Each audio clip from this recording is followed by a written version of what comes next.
Mystère en Jean-Nicolet par Laurence Thibault. Je viens d'être engagée à l'école secondaire Jean-Nicolet comme enseignant de sciences. J'ai très hâte de rencontrer ma nouvelle classe, mes nouveaux collègues ainsi que mes nouveaux élèves. Après 4 ans d'études, je peux enfin réaliser mon rêve de devenir professeur. Je rentre dans la grande bâtisse d'un pas confiant et à la fois excité de toutes les belles aventures qui n'attendent que moi. J'ai fait la rencontre des autres enseignants de 2e secondaire et ils sont tous très amusants et accueillants. Cependant, je constate que Jean-Philippe, l'autre professeur de sciences, me semble étrange, on pourrait presque dire sinistre. Je ne sais pas, il n'a pas été méchant avec moi ou n'a pas fait quelque chose d'étrange, mais il ne m'inspire pas confiance. Mais bon, il va falloir que je m'y habitue parce que je vais le côtoyer tous les jours de toute l'année et de ceux qui en suivent. Après tout, je dois probablement m'inquiéter pour rien.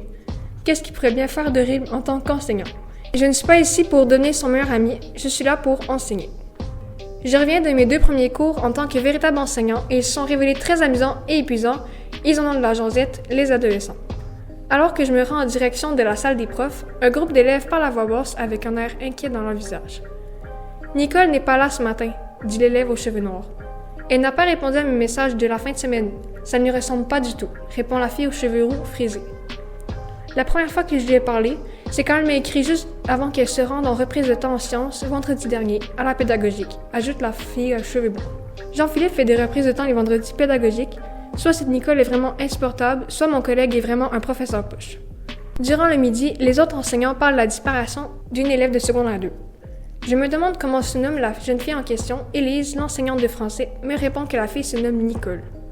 Au départ, je croyais que ce n'était qu'une question de manquer ses cours, mais j'ai comme l'impression que ça va un peu plus loin que ça.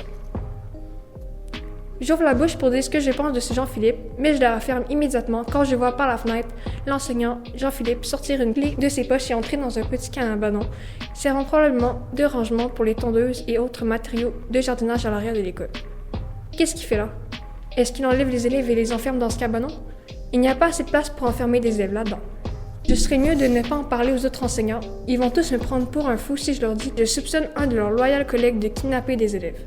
Ce serait vraiment pas bon pour ma réputation, moi qui viens d'arriver ici. Je vais donc commencer mon enquête seule. Après avoir englouti mon repas en vitesse, je me rends au mystérieux cabanon où j'ai aperçu JP tout à l'heure. J'abandonne rapidement à ma foule des cabanons car il n'y a pas rien d'intéressant à voir, à moins que ça intéresse quelqu'un de savoir que seulement de vieilles chaises toutes cassées habitent ces lieux. Mais qu'est-ce que JP pouvait bien faire là?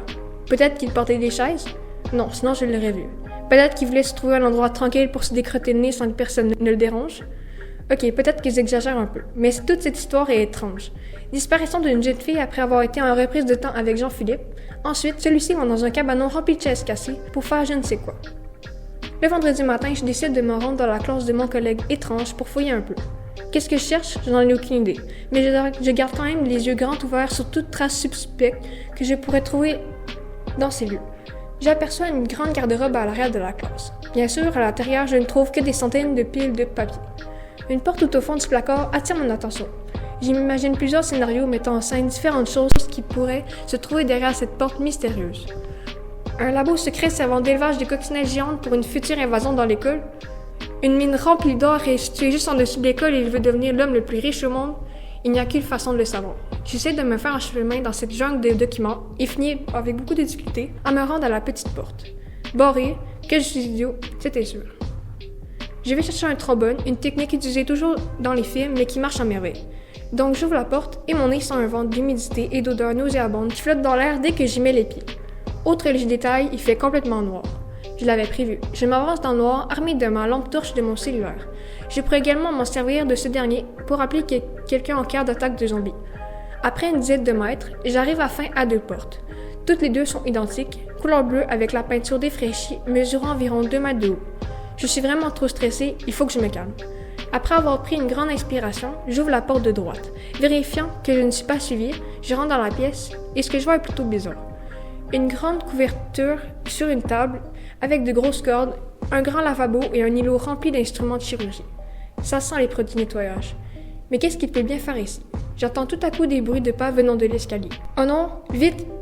Il faut pas qu'il me voie. Je me cache en dessous de la table. La personne rentre dans la pièce et prend un objet. Malheureusement, j'ai pas vu la personne ni ce qu'elle a pris. Elle remonte dans l'escalier. J'entends ensuite le petit cliquetis de la porte qui se barre. Je suis pris. Une grande vague de peur et d'inquiétude traverse en moi et je suis mort de trouille. Après une quinzaine de minutes, je sors de ma cachette et me décide à rentrer dans la pièce de gauche. Elle est tout le contraire de la première, elle est vieille et crasseuse, une odeur étrange flotte dans l'air. Je cherche la lumière et quand je trouve enfin, je pousse un cri, la salle est remplie d'élèves empaillés. Ils sont debout avec le regard indéchiffrable, vide. Il faut que je sorte d'ici. J'ouvre la porte et sursaute. Jean-Philippe se tient devant la porte. Je lui donne un coup de poing dans le visage et je pars en courant dans les escaliers. Il m'agrippe par le chandail et je tombe lourdement sur le sol. « Oh, toi, Alexandre, tu n'aurais pas dû mettre un pied ici, » me dit-il en me traînant par le pied, tout en se dirigeant dans la porte de droite où je me suis cachée tout à l'heure. Il sort de ses poches une seringue et tente de me l'enfoncer dans le bras. Je lui fais une jambette et attrape son arbre et lui injecte dans le bras. Celui-ci s'écrase au sol, cela devrait être tranquillisant.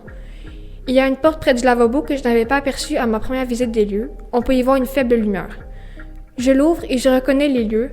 Je suis à l'intérieur du cabanon de ce matin, là où j'avais aperçu ce fou allié y rentrer. Je prends légèrement mon cou tout en étant aveuglé par la lumière du jour. Il s'est fait arrêter, Jean-Philippe.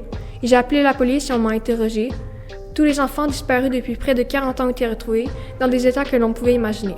Je suis assez traumatisée et je vais être suivie par un psychologue pour un bon bout. Je vais tout de même continuer à travailler dans cette école. Les membres de la direction ont dit qu'ils démoliraient tout le côté sciences et qu'ils rénoveraient toute cette section de l'école et qu'ils foueraient toute l'école, ainsi que tous les petits raccoins.